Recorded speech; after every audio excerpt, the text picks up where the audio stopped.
hope you guys enjoy the video. If it's too long to watch, I'd still appreciate it if you let it play on mute so I get my ad money from YouTube. Winky face. Welcome back to Pwn TV, everyone. It's been a while since I've posted an updated version of my Legends of Runeterra deck. I have a lot of decks, but I have not played any of them in higher elo because they all need to be kind of adjusted based off the last few patches that this game has had. But this Ledros Shenanigans deck has been tried and true since Bronze Elo for me, so really quick I'm going to go over the deck list. This is an updated deck list. This is a deck list that I prefer to play, which has a really good win rate and has helped me climb up the ranks in Gold Elo. And then we're going to play a game, and hopefully it goes off without a hitch, and you can kind of see why this deck list is a superior list to previous deck lists that I've used before. So Hapless Aristocrat is 2 out of 3 in this deck because I don't want to get flooded with him in the late game, and Elise is not really my main win condition, so I don't need the extra spider necessarily, the extra spiderling. So I run 2 Hapless, alright? Great to see in the opening hand, great to see on the top deck in the first couple turns of the game, and then after that I don't want to see him anymore. On the other hand, Avarosan Sentry, which is a Freljord card, this is a Freljord Shadow Isles deck, of course, as it has been. Avarosan Sentry is way better than Hapless. Even though they both have Last Breath, the Avarosan Sentry actually allows me to draw a card. And he actually can get pretty fat if you play the deck right in the late game. So he's just a beater in the late game, and in the early game he's drawing you cards and he's blocking damage. So this guy never outlives his usefulness in every match that I play. So I run 3. I run the whole boat. Elise, it's the same thing. 3 Elises because I need some early game threat, and this card spits out Spiderlings, and if it spits out enough Spiderlings, it can just win by itself in the mid to late game, and it's even stronger in the late game if you've actually flipped it in the early game. So I run all 3 so I can see it on turn 2 and turn 3 and get a better chance of actually flipping it and upgrading this card. If it gets high enough power boosted from the rest of the cards in this deck, then I can just grab it out of the deck at any point that I want, alright? So we'll talk about that when I get there. So it's just a really good card, but it's not my main win condition. Glimpse Beyond at 3, this card is pretty much standard in every Shadow Isles deck. You're going to kill an ally to draw 2 cards. It's going to keep your hand full, and you can basically do it in response to whatever they're doing because it's a fast card, alright? Now, of course, it is just a fast card. It's not a burst card, so if you gain priority in response to something they're doing, you get 1 spell you can cast. So make sure you really need the Glimpse Beyond, and make sure if you have a burst card in hand, you use that first so you don't lose priority. That's just kind of a pro tip. Alright, so that's going to fill the hand up. You can kill anything you want. Most everything in the deck has Last Breath anyway, so they're just going to do their little tricks, and then you're going to kill them off, draw more cards. Icefell Archer, clutch card. Every time someone uses this card against me, I rage a little bit on the inside. So why not use it myself? I run 2 because I don't want to be flooded, and basically what this does is if I have board presence and my opponent takes his turn and says, I need to play a guy, he plays his guy, I get priority. I get 1 spell to cast. I play Icefell Archer, I steal their whole turn from them. They literally have to play the rest of their hand and tap out, which could give me the win, actually, right then and there. So Icefell Archer is great as a 2-of. It also has a lot more synergy in this deck, as we'll get to. Stalking Shadows, 3.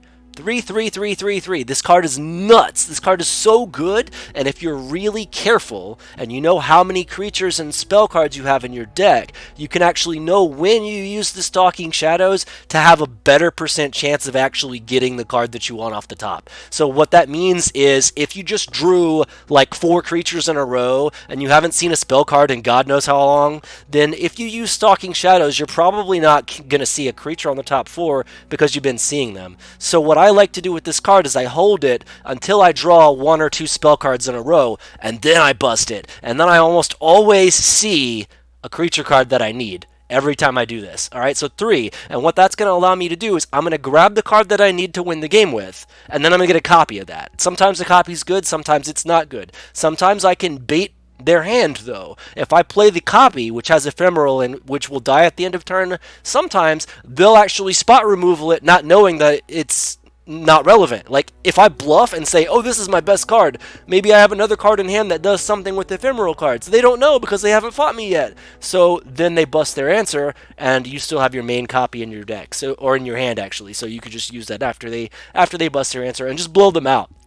But this card is just nuts. It's got so much more synergy with cards like Starlit Seer, for example, the next card in this list. You play Starlit Seer, every time you play a spell card like Stalking Shadows, you're going to +1 the top ally in your deck. So whatever your next creature card is, +1/+1. It doesn't matter. And like if you have multiple Starlets out, it stacks, obviously. And if you have multiple Stalking Shadows, then that also stacks. So since they're all 2-drops, you could basically go Starlit, Starlit, Stalking, Stalking, and like at that point, you're gonna have an Avaros and Sentry that is like a 6/5, bro. It's pretty nuts. And like Starlit or Stalking Shadows can grab you a Starlit Seer, and even though the second copy of Starlit Seer that you get from Stalking Shadows will have Ephemeral, you could still play the Ephemeral version if you have enough mana available. You could just play the Ephemeral version and then run another Stalking Shadows out there and then get 2 procs, like because you have the extra copy in play. So that's just how nutty it is because they're all 2-drops. Then you get to the 3-drops. Ember Maiden is one of my most recent additions to this deck.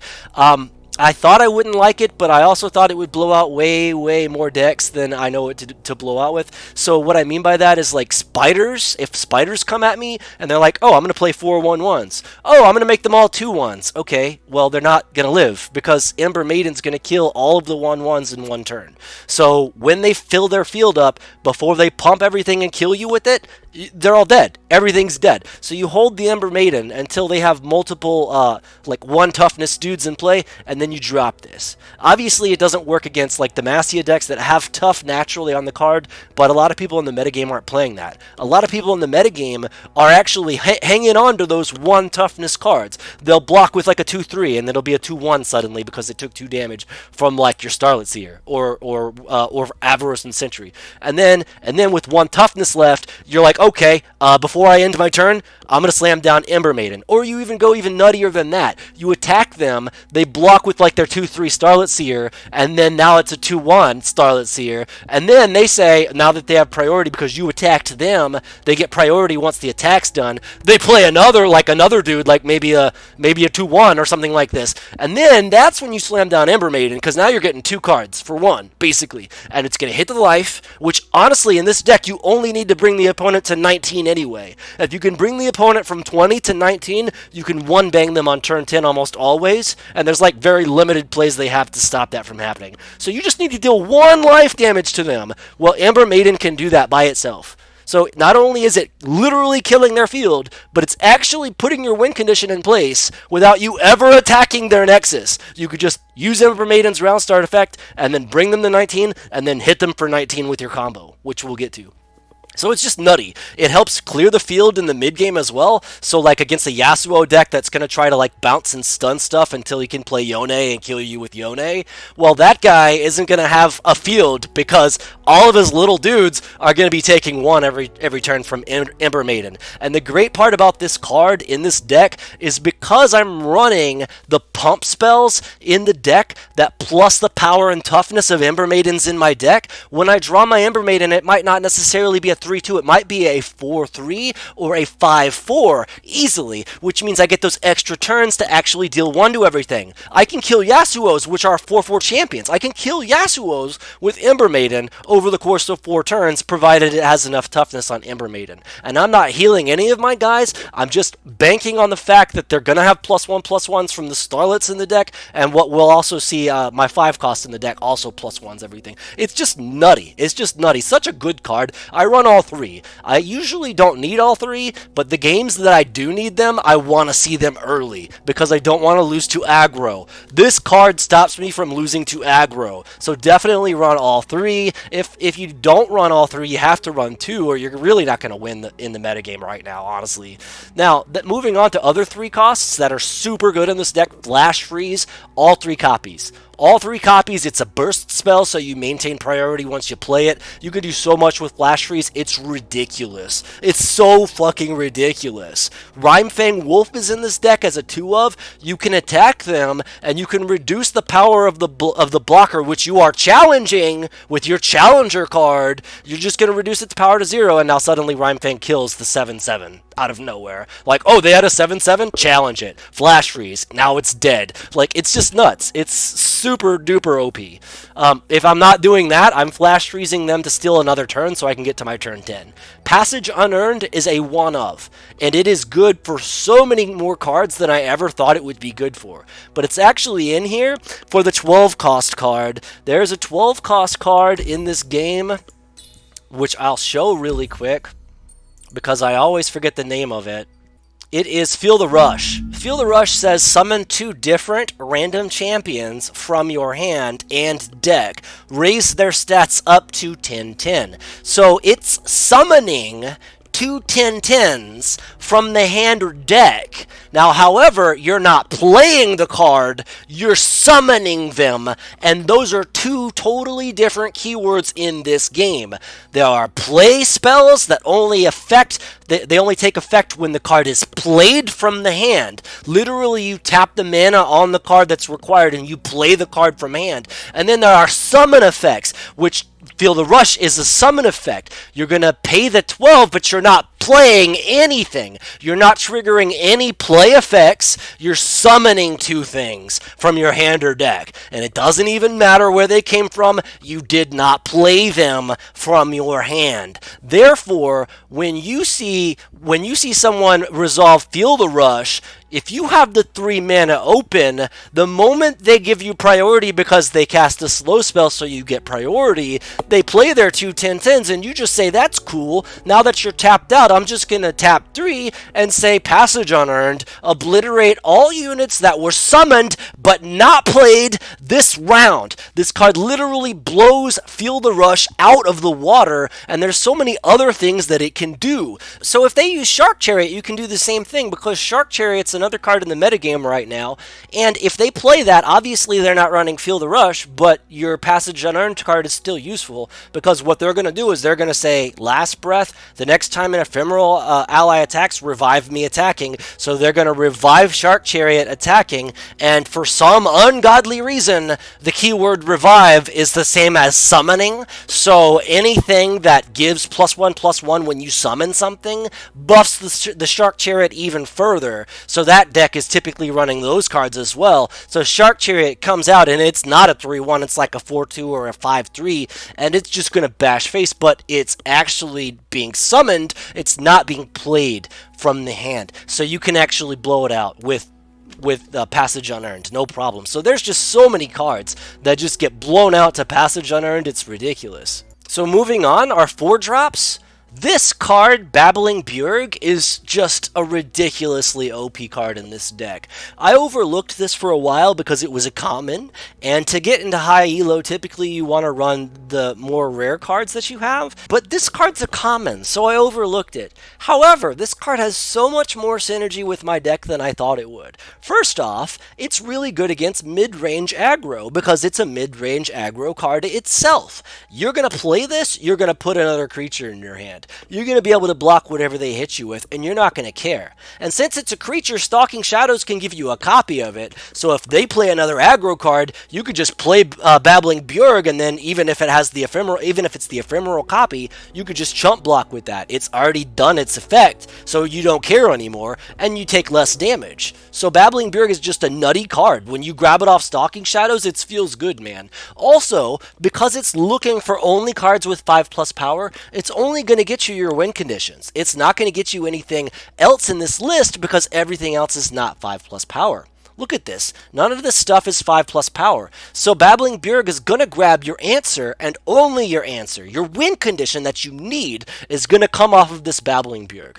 Every single time. Every single time you play Bjerg, you're getting your win condition. You're just gonna get your win condition. It's naturally built into the deck that Bjerg gets you your win condition. So this card is super good. And if you already have your win condition, it's not necessarily gonna get you nothing because you can actually pump the power of the cards in your deck with Avarosan Hearthguard.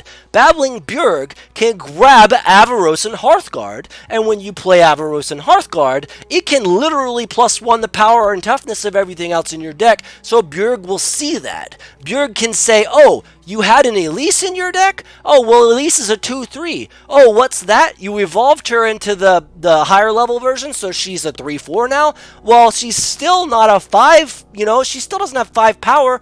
Oh, but is that accurate?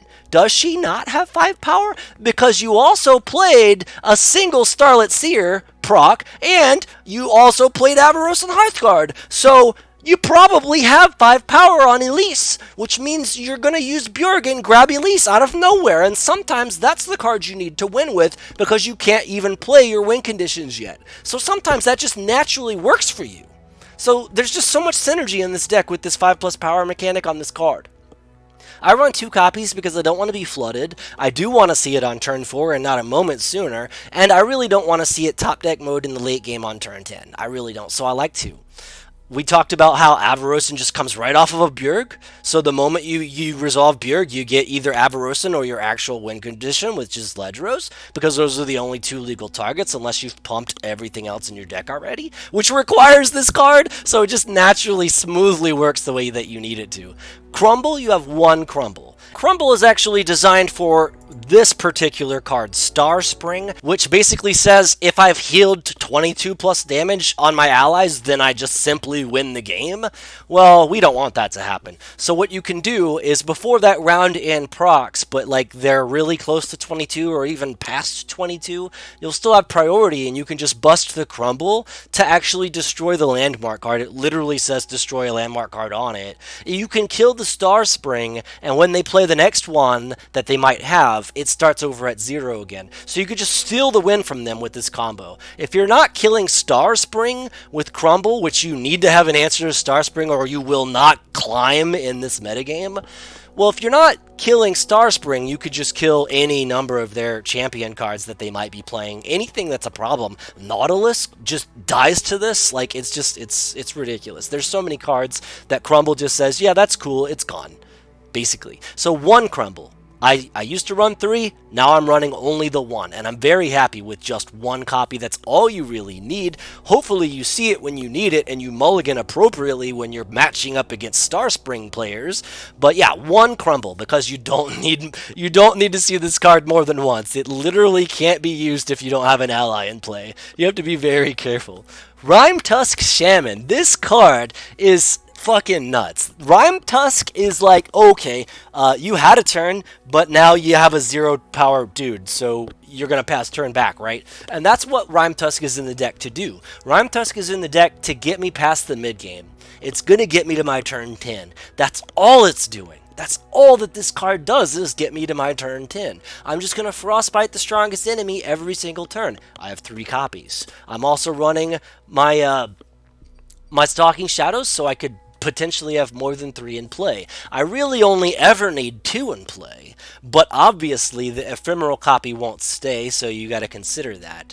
So that is the one downside. You get your 1 copy off Stalking Shadows, but the extra copy is really a chump blocker. Occasionally, though, if they're not paying attention, they will answer that copy card when they don't need to. Like, they could pass turn and it would go away, but they might not notice that, and they might actually use a card to get rid of it because it's really a nasty card. Nobody wants to look at a Rime Tusk Shaman when they have an answer in their hand for it. So maybe they do this. Maybe sometimes they blow themselves out and they don't realize it. Like, I had one guy that didn't necessarily do that exact play, but he blew himself out quite hard, actually. He played a 3-1 Quick Striker after I played Ember Maiden. Like, with his extra mana, he's just, like, naturally playing his hand, and he played a 3-1 after I played Ember Maiden, and then he just spam emoted and then surrendered. Because what happened was he took his turn, and then I killed the 3-1 that he just played. Like, it was just a blowout. It was an absolute blowout. Ember Maiden, nuts. Nutty card, nutty card. Rime Tusk Shaman, also nutty card. We're just playing nutty cards in this deck.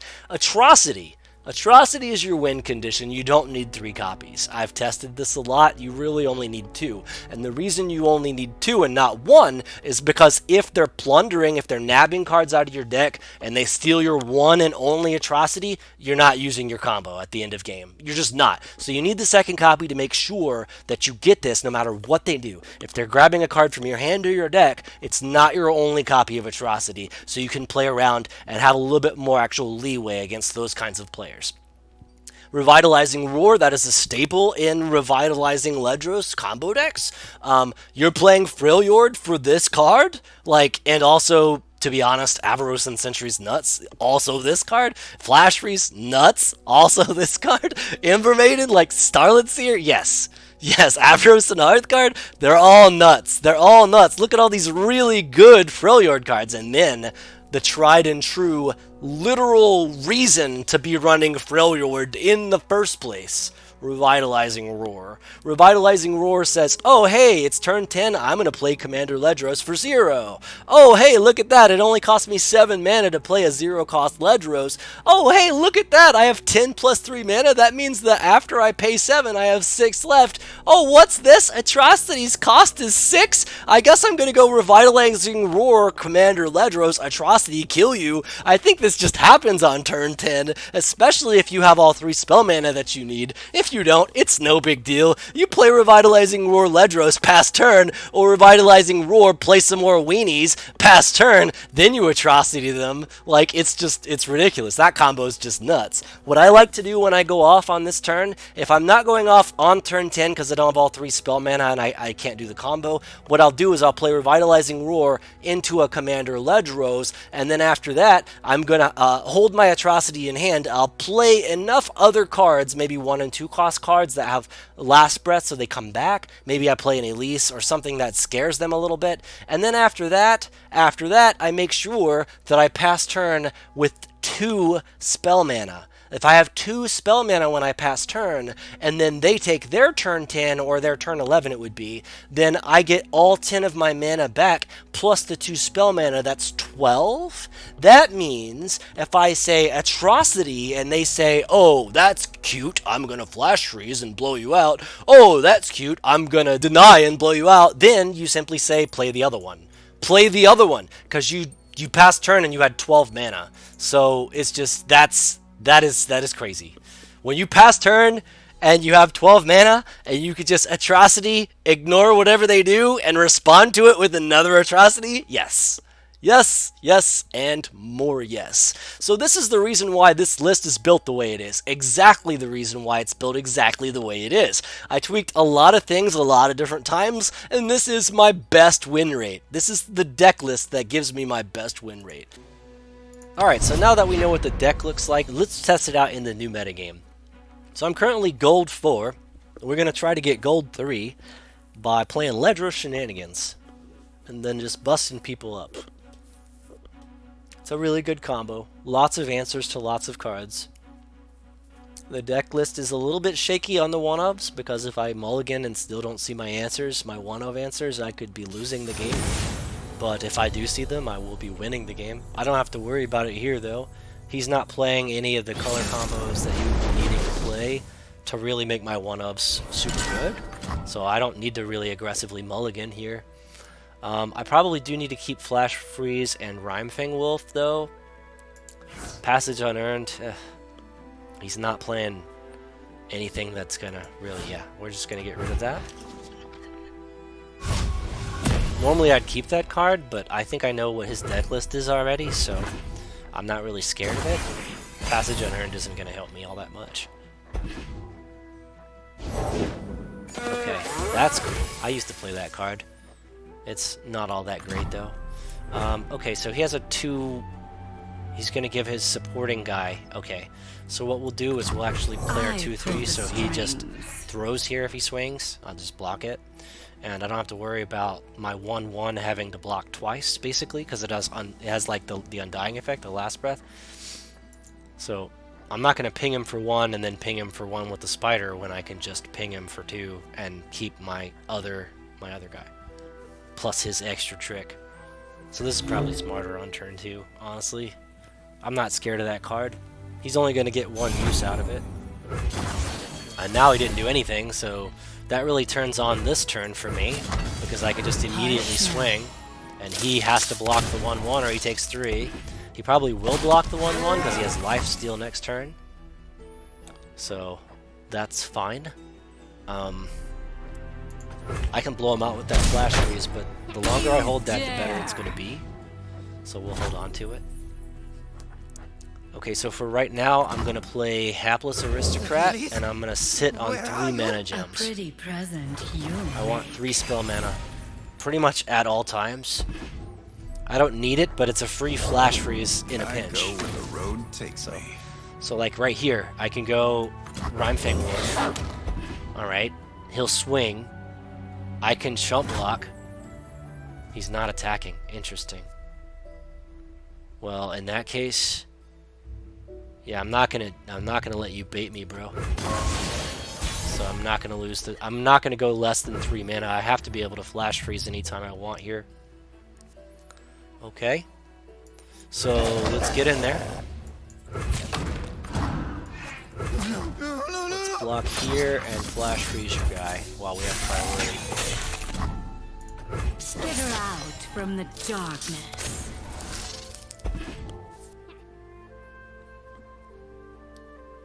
Goodbye, Yasuo. You got it, buddy.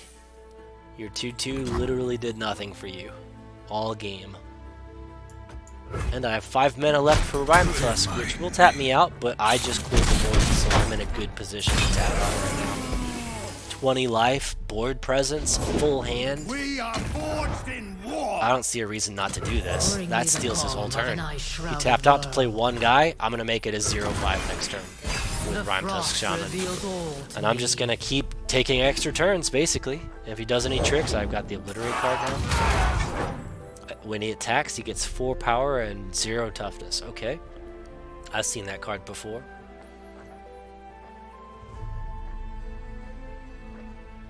Okay. I'm really still not scared. What are you going to do? Are you going to swing it now? You're going to swing it now. Okay. Okay. That's fine. I think I just let it happen, honestly. Bjorn gets me my answer that I need. So let's grab Bjorn. Plus I can play a free one. Let's skip the block. I'll take 4. I'll play a Bjork that's not going to go away. It's going to get me Ledros. The other one I'll play for blocking on his next turn, probably. Sends chills up my spine. That's 7 mana. Okay.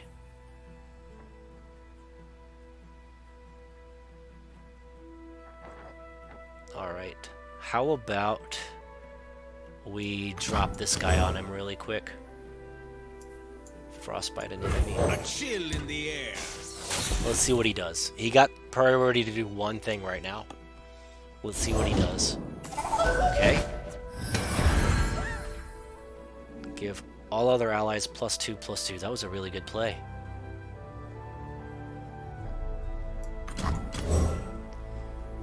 Okay.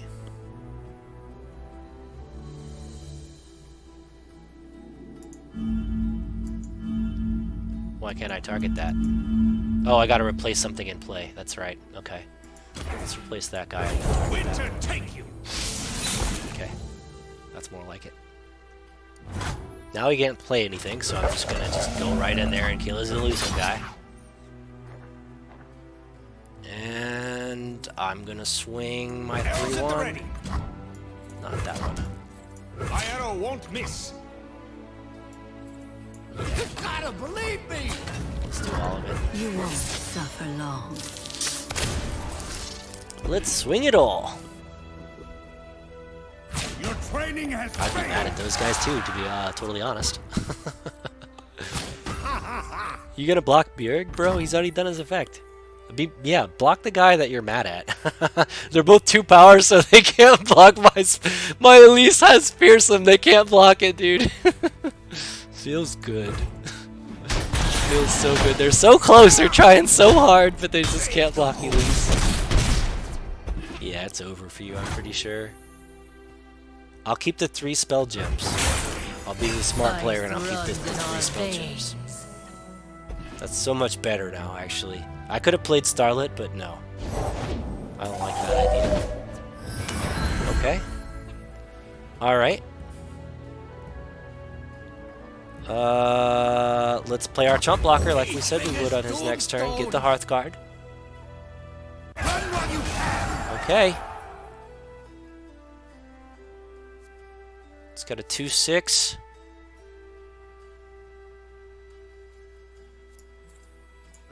Let's block there. 10 would really hurt. I don't want to take 10 necessarily. So let's block there as well. Take a little bit less than 10, that would be nice.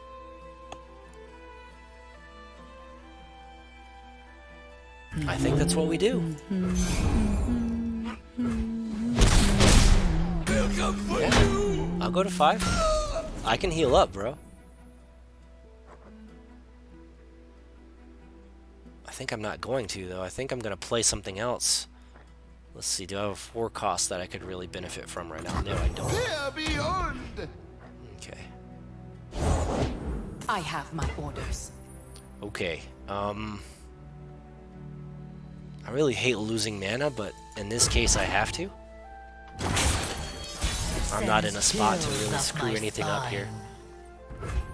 Okay. Let's just go straight into combat and kill this guy that just keeps getting bigger. Actually, yeah, let's just do that. What else do we want to swing? Let's swing Elise and the spider. Let's see what he does. Yeah, let's see what he does. We could use a bite. No one will remember you. Okay, that's pretty fair. No, come on, don't do this to me.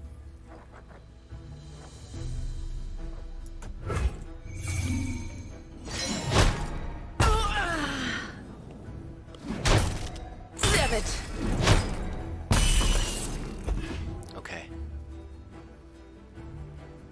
The Emperor Maiden would be really good right now. Oh, come on, what are you doing?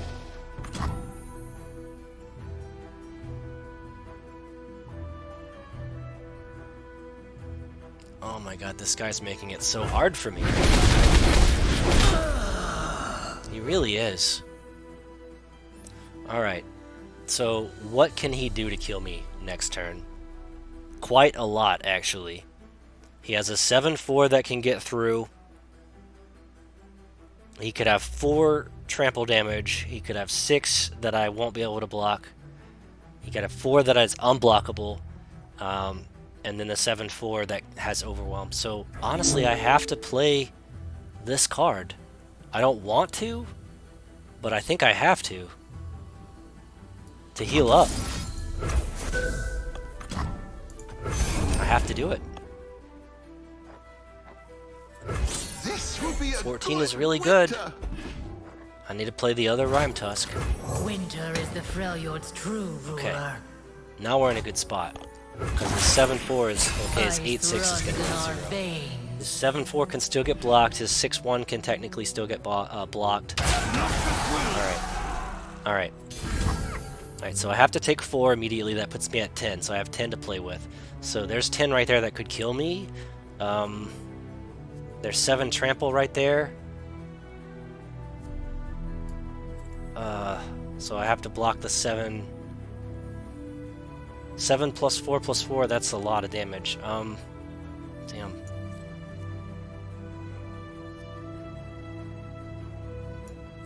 Let's block here. Bitter Let's cold. block here. Fly away while you can. 1's getting through, plus 4, that's 5. 7. That might be lethal. I'm kind of scared.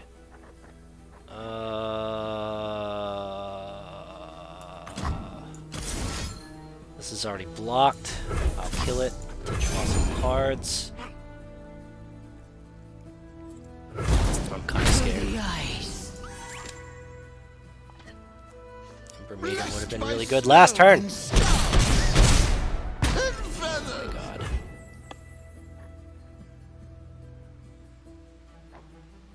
Okay, well that's over with. Yeah. What do I do here? not sure. I need to draw cards really bad.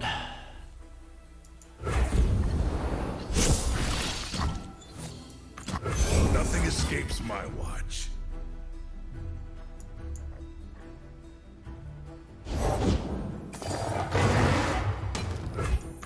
I can see the Demacian border from here. I need to draw Atrocity. Oh my god, this card. Let me get it, please.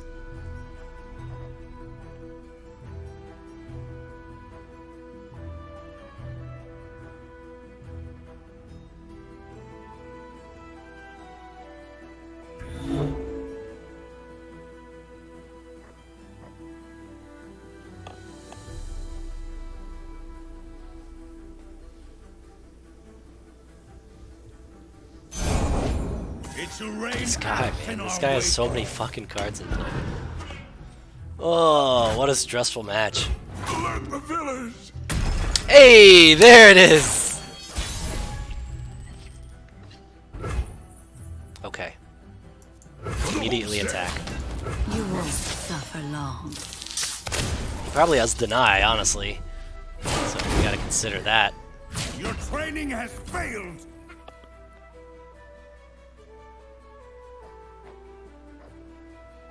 Why you don't want me to draw a card, bro?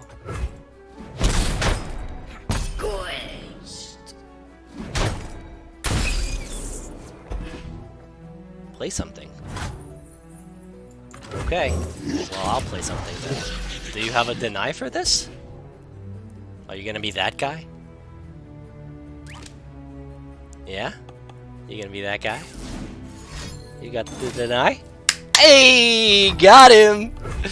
Oh boy, I don't need that to win the game, bro. I have Atrocity. The question is, does he have another deny in hand?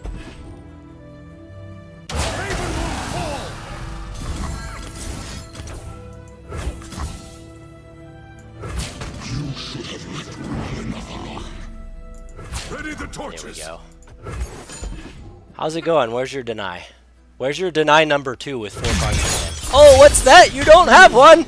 Well, I guess you shouldn't have denied the Ledros shenanigans, because honestly, if he halved his life from 9 to 4, then he would still be alive, and he would still have the deny for the Atrocity spell that I was gonna be playing after Ledros was done resolving. Bro. Bro! Get good! Yeah, so that's the Ledros deck. It's... I got lucky on the draws there, but running 2 Atrocities, you're bound to see one around turn 10 or 11. So, and I did. I've been unlucky before where I haven't seen it and I've lost games, but I usually see it and I usually win with it. Atrocity is just a nutty card, and so that's the deck. I mean, we're drawing so many cards to get there. Everything is just filling up the hand. We never run out of cards, hardly ever run out of cards, and then eventually we see the Atrocity, number 1 or 2 that we need, and then we just go off. We just go off. We always get Ledros. The deck's designed to always get Ledros, because there's a tutor for Ledros, Bjorg, and there's a tutor for Bjorg, which is Stalking Shadows. Like, and that also can get Ledros. We're going to get Ledros. We just need to draw into the Atrocity, and we're good. So that's the deck. That is the deck. It is just a nutty deck, guys. Anyway, it's been a long video. I hope you guys enjoyed the game. Let me know what you think in the comments section, and I guess I'll see you in the next one. Peace out.